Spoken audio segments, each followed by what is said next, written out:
probinsya. Sabi ko, ano ba to? May sakit din, may bukol yung kanyang anak. Andito siya magpapatutok.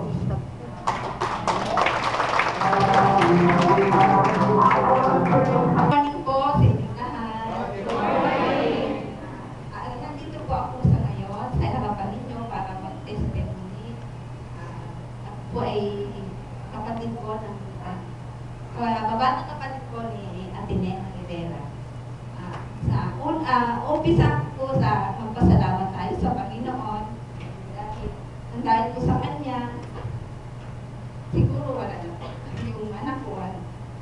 Umpisa po nung kami dumating ng Manila, galing kami probinsya. Yung anak ko po may sakit na hepatic abscess, liver sa loob. Yun po ang findings na ultrasound. Ngayon po sa probinsya po namin, wala pong surgeon. Ngayon po, ang recommend po sa amin is, kung may kamag-anak kami dito sa Manila, lumuwas pa kami. Jadi, sa madaling salita po, lumuwas pa kami. Ngayon, nagpunta ako sa kapatid ko. Ngayon, nung nagpunta ako dun sa kapatid, kainumin muna natin siya ng Rochi at saka June. Habang po kami nagpapacheck up, ngayon, pinapainom po muna namin siya ng Rochi at saka June. Yung dalawa. Nung January 30 po, ano po nung doktor na lumalaki na po siya yung sa right side. Ngayon kami na po rin yung inumpine. Hindi nung nakumpine po siya dito sa hospital, nilagyan po siya ng korte, nilagyan po ng tubot, tapos nag-drain. Ngayon, pinakita po siyang bakterya sa yung sa puwit. Yung mga doktor po pinakita bakterya. Ngayon po, habang umiinom din siya sa ng doktor, napainuman po namin siya ng George at saka yun. Ngayon, nung magaling na po yung wala na yung access niya, talaga, ngayon maliit na po. Ngayon, mataba na po yung anak ko sa ngayon. Kasi nung natin ko yan is 18 kilos, ngayon 23 na. Talagang makinis. Makinis yung mga balit niya dati. Yellow, tapos dry. Ngayon talagang sabi nga ng mga guwapo ka pala pagka mataba ka. Sabi nung ayun lang po kasi siya ko dahil napakaganda ko talaga ng product na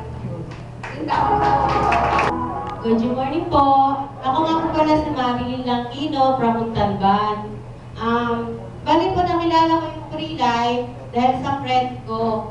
Ang problem ko po sa health is toxic goiter, arthritis, at saka allergic rhinitis.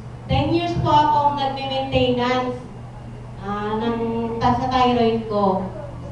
Dahil po sa apat na mini-joule, na-address po lahat yun sabay-sabay. Ganun po kagaling yun. Talagang happy-happy ako kasi nakakilala ko ng produkto na akala ko forever na akong magme-maintenance ng gamot ko. Ngayon po wala na akong maintenance, ginagawa ko na lang siyang vitamins. Siyempre para po hindi ako magkasakit. Tapos may na-discover pa po ako na akala ko yun lang ang ma-address sa akin. Natanggal din po yung pagkabingi ko kasi nabibingi ako. Ginawa ko po, pinata ko siya sa tenga ko. Yung po na-address din siya, pati yung pagpapawis ko sa kamay, paa, lahat po na-address. Yun lang po, salamat po, good morning. Good morning, ay, kwento ko po yung aming brother. Nasunod po siya. Ang tawag ng sakit niya ay Steven Johnson syndrome. Steven Johnson syndrome is an allergy. Okay? Pag ang immune system natin, pag hindi na either high or up, basically talaga, yung kanya is hyperactive ang kanyang immune system. Nasunog siya dahil sa allergy sa gamot. At yung gamot na yun, ang pangalan ay albupurinol. Yun ay pangpababa ng uric acid. Okay? It is really known to cause allergies. Kaya kung may kakilala kayo, kapag-anak nyo, patigil nyo na yun. But anyway, Steven Johnson syndrome is fatal. Pag nakita mo siya, hindi mo sasabihin mabubuhay ka. Miracle lang po talaga na nabuhay siya. Pati ang kanyang cells ay sunog. Okay? At nung pinainom namin ng goji, siyempre ang pagkain, ang ina-address ng goji is to the cellular level din. So nag-match sila, cellular level. Of course, siyempre natalo yung Steven Johnson syndrome. But it was not easy for us because looking at your brother who is dying and the doctors did everything that they can. They did already. Imagine ang gamot, top of the line is $500,000 and still, sasabihin nila sa amin, he can go anytime. Okay? But then, because I was taking goji, and yun nga, uminom ako ng goji dahil kosher siya. Ang dami-dami ng kanyang benefit, pero ang trinay ko lang siya dahil kosher. Ano ba yung kosher na yan na pinagsasabi? Okay, para maintindihan natin, yung kosher yung pagkain ng mga Hudyo. Okay, yung lettuce na lang na, lettuce diba hinugasan natin under running water, tapos minsan pinapagpag natin, o kaya you just let it dry, ano? Sila hindi. Awat leaf ng awat leaf nun, against the light, lilinisin nila yun. Isa-isa. Okay? Isa-isa yun, ha? Bakit? Bakit kasi ginagawa nilang paglinis?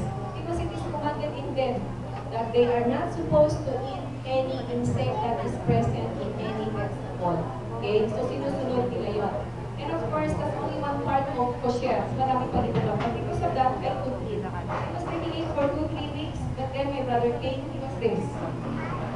But the truth is, when you see him, when you see this is what he was already pronounced safe.